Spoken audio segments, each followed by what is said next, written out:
bàbá wa gbọ́dọ̀ kìlọ̀ mọ̀ ẹni wọ́n pé. rahimahullah. ọlọ́run wà nù wọ́n nínú gbólóhùn náà.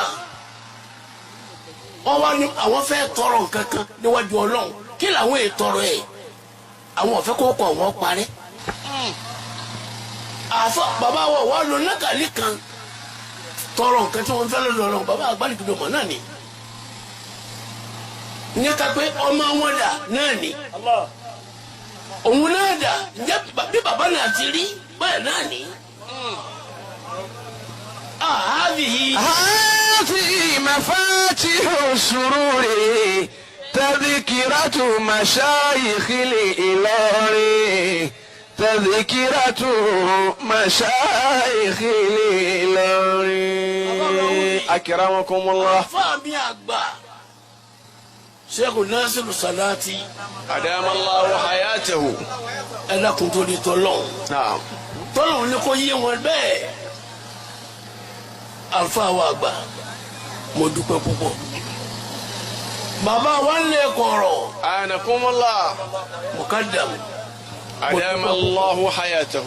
ọdẹ mi lójú ọlọ́run ní jẹ́ njabutu láyé. هذه مفاتيح السرور تذكرة مشايخ الإلهي تذكرة مشايخ الإلهي. ìfẹ́ parẹ́. هذه مفاتيح السرور. nígbà bàbá wa gbàdúrà ló máa wá lò kò wá lo ìsinmi kankan ó kọ àwọn àáfàá lọ nínú wọn wá lò. تذكرة مشايخ الإلهي تذكرة مشايخ الإلهي. àbá ọgbọ́n mọ̀ wá sọ fọlọ́run pé ètò mú mi máa fẹ́ léyìí tọrọ èmi wọ́n wá pera wọn lóko ókọ wọn tẹ mọ̀ wọ́n ni tẹ́mi ò lè má dàá kọ́ náà níjọ́ kan láàrin èmi pẹ̀lú ọlọ́run.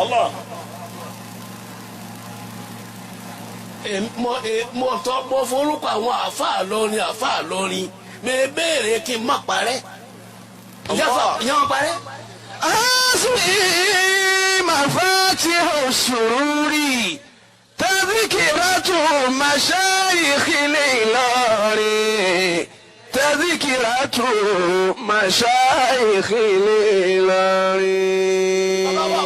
wọ́n ń ka àwọn àáfàá nílọrin tí wọ́n fi ìgbọ́rùkọ níbẹ̀ ọfẹ masadu ọfẹ mas kò sí àdúgbò tí bàbá ọfẹ ló kàn àáfàá kínní wọ́n láwọn má jẹ́ mi Abubakar Siddiq ọ̀parẹ́ mo ìfẹ́ parẹ́ má jẹ́ ń parẹ́. هذه مفاتيح السرور تذكرة مشايخ الإلهي تذكرة مشايخ الإلهي. inú mi tó dùn àfààpá náà. بعلمهم الذين يعملون توسل باسمهم الجمهور توسل باسمهم الجمهور. ẹni tí ó bá fi orúkọ àwọn àná níbẹ̀ lọ́hùn ó pàdánù wọ́n yàtọ̀ sí báwa ti wà.